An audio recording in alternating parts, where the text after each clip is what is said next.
I feel like I'm not the same person. I've learned so much.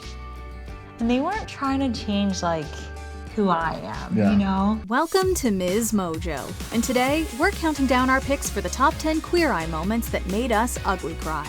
And as an LGBT person, I think, so badly, like, we just want to feel normal and, like, not treated differently.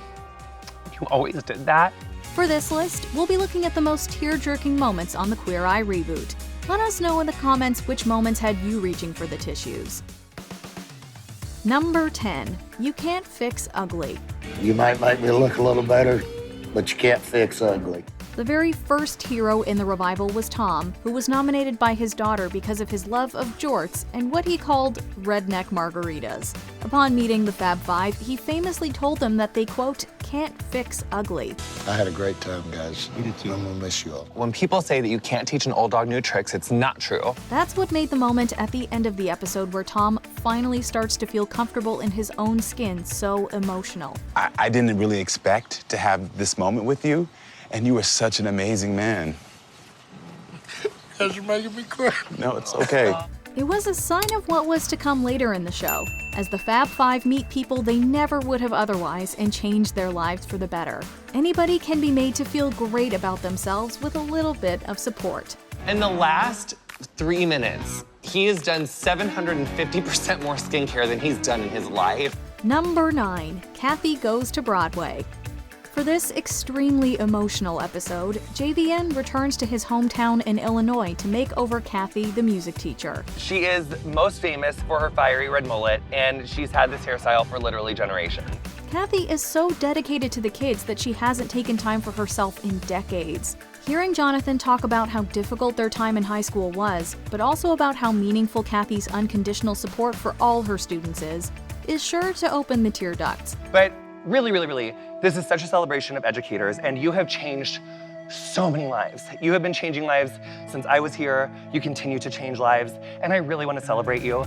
But then, right at the end, Kathy and her husband are presented with tickets to see Waitress on Broadway, which one of her former students actually worked on. And he is giving you and your husband 2 tickets to go.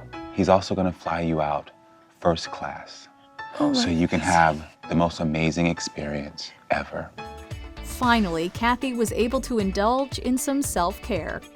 Number 8, group therapy. It's funny, not once did you say yourself. Yeah. I think that's the way our culture teaches men. You take care of everything else, and that's your value. This was a frat house like no other, with a group of teenage and 20-something boys holding huge charity events, but they weren't looking after the house or themselves. And it was on the Fab Five to help the boys grow up. Sometimes it's hard to express myself and, like, find a chance to, really. So hold on, do y'all ask about him? Karamo takes them to a campfire and they take turns to start talking, confessing what they've been struggling with and discussing how they can start to ask for help. He comes around and brightens up the room, and I love it. I love you, and I didn't even know you was going through that. And shame on me for not asking, too.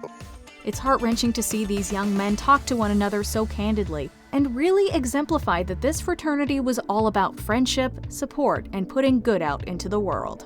As men, you're taught to hold it all on your shoulders, figure it all out. But then you hold everything inside, and it just starts to eat away at you. Number 7, Skylar's suit fitting. You had said that you've never had a suit that you liked, that you loved. Yeah. Queer Eye has always pushed the boundaries of diversity and representation on television, and in Series 2 we met Skylar, the first trans hero the show had visited, though certainly not the last. They specialize in suits, and they actually do a lot of suits for the trans community. Really? That's super cool. Our ethos is to serve everyone, and we've made it a safe place for a lot of people. The episode opened with clips from Skylar's top surgery, showing how vital these procedures really are for trans people. Skylar also had a heart-to-heart with Tan about trans issues. I see you smiling. Yeah. And it makes me so happy. Yeah. This being like some of the first time that I've really tried on clothes since surgery. Tan then brought someone in to give him a custom suit fitting after he'd previously had a bad experience with them, changing the cut of the suit to fit the different proportions of a trans man. Sometimes things that seem small can mean the whole world. I felt like there I was right there. And I've not been able to look at myself in a mirror in a suit and ever say that, ever. Number 6, Miles Sings. Mama Tammy's episode in Series 2 really wanted to explore that there are often divides between LGBTQIA+ people and religious communities, particularly in the US. I'm so blessed to have a mother like I have, because most of these mothers out here, if you're gay, you're gone. Oh, and there's other gay people down here? Like 2. Tammy was a hardworking community leader, but her son Miles was openly gay and had been struggling since returning to his small hometown.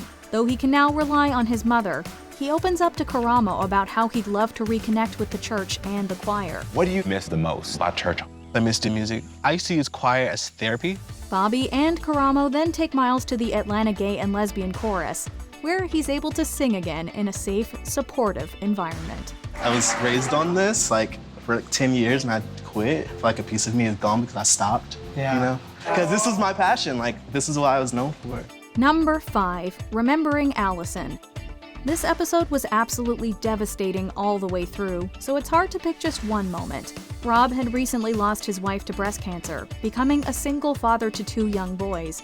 The Fab Five arrived in the week when Rob and his boys were set to leave the house they'd shared with Allison and move somewhere else, an extremely difficult thing to do. So what I did was... Oh my goodness. I had it made in her handwriting.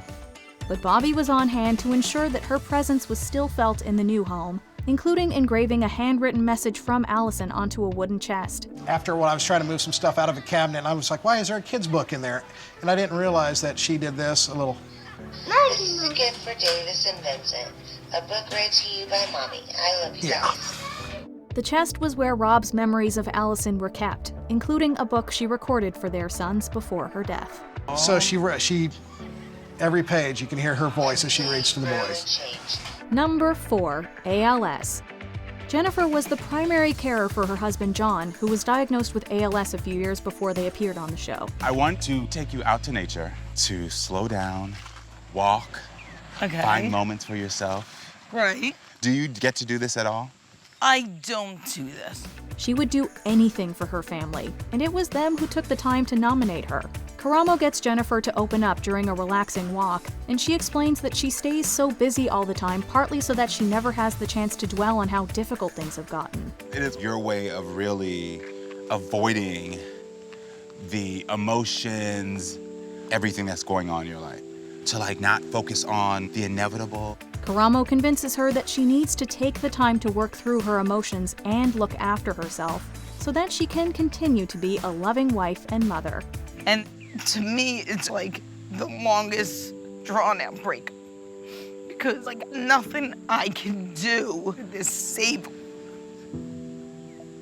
That's why you're trying to control everything else. Number 3, Dr. Yee's big news. You are a literal inspiration. In this day and age, a first-generation Korean American becoming a doctor, a mom, you're the epitome of an American dream. Lily Yee worked for years to complete her medical degree and residency and had just become a pediatrician when the Fab Five arrived. Throughout the week, they taught her how to readjust to family life after spending so much time studying and working as she prepares to spend more time with her daughter. I'm just astonished. I can say that I'm not the same person I was just a few days ago. But then at the end of the episode, Lily drops a bombshell. She's expecting again, and there's going to be a 4th member of the family. This came at the perfect time because we're actually having another baby. We're sure the whole family is still enjoying those homemade pizzas today. Number 2, William proposes. Shannon was the one who nominated her boyfriend William, as he wasn't seeing himself as the kind, wonderful person she did. I know I let our relationship go a little stagnant, and I apologize for that. But I'm hoping that in the future that, you'll see a difference. After being together for a long time, though, something needed to change. And William took the opportunity the Fab Five gave him to plan the perfect proposal. Why is there no word more than love? I'm gonna create that word. He and Shannon visited an outdoor movie theater with a homemade meal Anthony taught him to make, and the proposal film he'd put together started to play.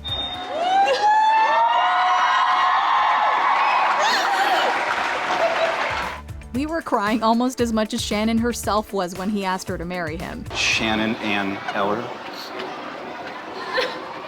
will you marry me and be my wife? They tied the knot in 2018, and by all accounts are still together now. Not that we're surprised. Before we continue, be sure to subscribe to our channel and ring the bell to get notified about our latest videos. You have the option to be notified for occasional videos or all of them. If you're on your phone, make sure you go into your settings and switch on notifications. Number 1, AJ comes out. I am one person at work. I am a different person around my family. I'm a completely different person at home. When we met AJ, he was out to his friends and considering marrying his boyfriend. But with his family and at work, he was hiding his sexuality. Sadly, he was never able to come out to his father before his death, and now wants to come out to his stepmother. If what people say is true, then you also know that I'm gay.